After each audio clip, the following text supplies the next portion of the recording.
समोर येते, टाळ्यांनी स्वागत करूया श्रुती विश्वकर्मा.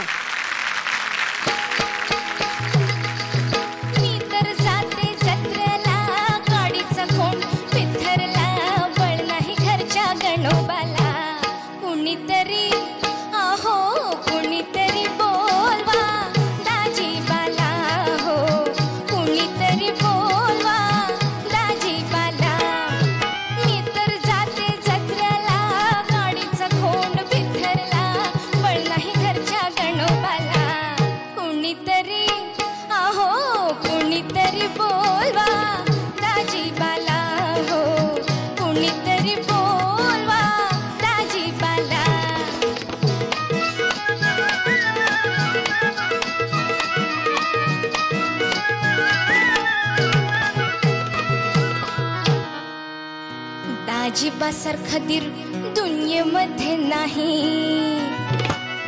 गोऱ्या भावजेची त्यांना लय अपूर्वाई. त्यांची बाईल होईल तिची खरी पुण्याई. हेंद्रट आमच्या नशिबाला, हेंद्रट आमच्या नशिबाला. कुणीतरी बोलवा दाजीबाला, कुणीतरी आहो कुणीतरी बोलवा दाजीबाला. हो कुणीतरी बोलवा दाजीबाला.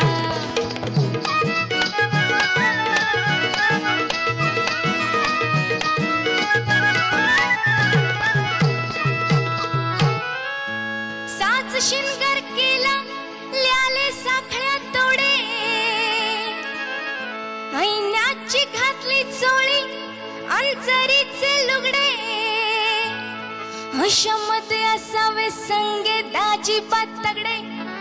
दाजीबात तगडे, दाजीबात तगडे. मग ठाऊक ज्योतिबाला, मग ठाऊक ज्योतिबाला. कुणीतरी बोलवा दाजीबाला, कुणीतरी आहो कुणीतरी बोलवा दाजीबाला.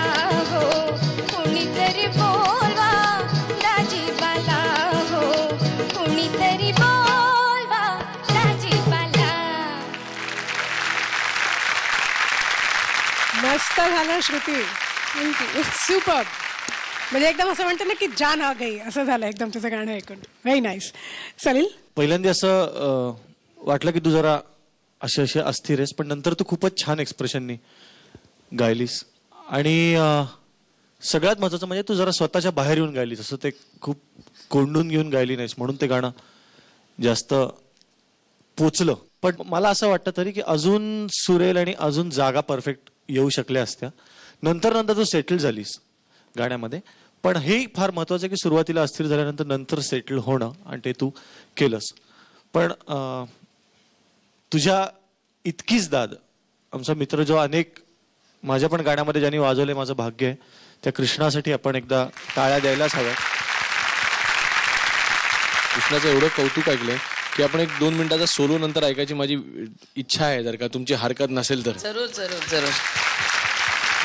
कारण कृष्णाला परंपरा आहे, पांडुरंग भटकरांची परंपरा आहे. आणि ह्या परंपरेला फार वजन आहे. हे नुसतंच हात फार तेज पळतो असं नाही आहे, तर या परंपरेला वजन आहे. मान्य केलेलं आहे सगळ्याच लोकांनी त्यांचं ढोलकी वादन, आणि त्यांना ती धुरा आपल्या खांद्यावरती घेतलेली आणि तो समर्थपणाने ती वाहतोय. त्यामुळे कृष्णाचं इथं खास अभिनंदन आहे. एका श्रुतीने दुसऱ्या श्रुतीबद्दल बोलायचं, हा योग छान आलेला आहे. अतिशय नेटकं छान गायलीस. फक्त 1-2 ठिकाणी मला शब्द नीटसे कळले नाहीत, ते स्वच्छ वेगळे ऐकायला यायला हवेत असं वाटलं होतं मला. मी ज्या वेळेला लावणीच्या कार्यक्रमामध्ये सहभागी व्हायचं ठरवलं, त्यावेळेला माझ्या घरातल्या एका बुजुर्ग व्यक्तीला आवडलं नाही. माझ्या वडिलांना म्हणाले, हे काय, ती शास्त्रीय संगीताची जयपूर घराण्याची गायिका आहे आणि तिनं लावणी कार्यक्रमामध्ये कसा काय भाग घ्यायचा, लोक काय म्हणतील. माझे वडील म्हणाले, अरे संगीत हे पूर्णत्वानं समजून जर घ्यायचं असेल तर हे त्याचे जे बाकीचे आयाम आहेत हेही समजले पाहिजेत, आणि ते गाऊन बघण्याचा प्रत्येकानं प्रयत्न करायचा. आणि हे शिकायला लागल्यानंतर मला आपोआप लक्षात यायला की खरोखर मी ह्या भारत देशामध्ये जन्माला आलेली आहे, महाराष्ट्रात मी जन्माला आलेली आहे, मी किती भाग्यवान आहे. आणि म्हणून मला असं वाटतं की आपल्या ह्या कार्यक्रमामध्ये आपण आपल्या ह्या उगवत्या कलाकारांचं इथं स्वागत करतो आणि त्यांच्यातल्या कलागुणांना आपण पैलू पाडायचा प्रयत्न करतो आणि त्यांना उजेडात आणायचा प्रयत्न करतो. यामध्ये त्यांच्या एक मानसिक घडणीचा, व्यक्तिमत्वाच्या विकासाचा एक भाग म्हणून ह्या सगळ्या कला प्रकारांचा त्यांचा अभ्यास व्हावा हे याच्यामध्ये बघितलं गेलेलं आहे. आणि मला असं वाटतं की जी मुलं हे सगळं करतायत ते अतिशय मनापासून करतायत आणि ह्यातून नंबर कोणाचा येईल हे अतिशय गौण आहे.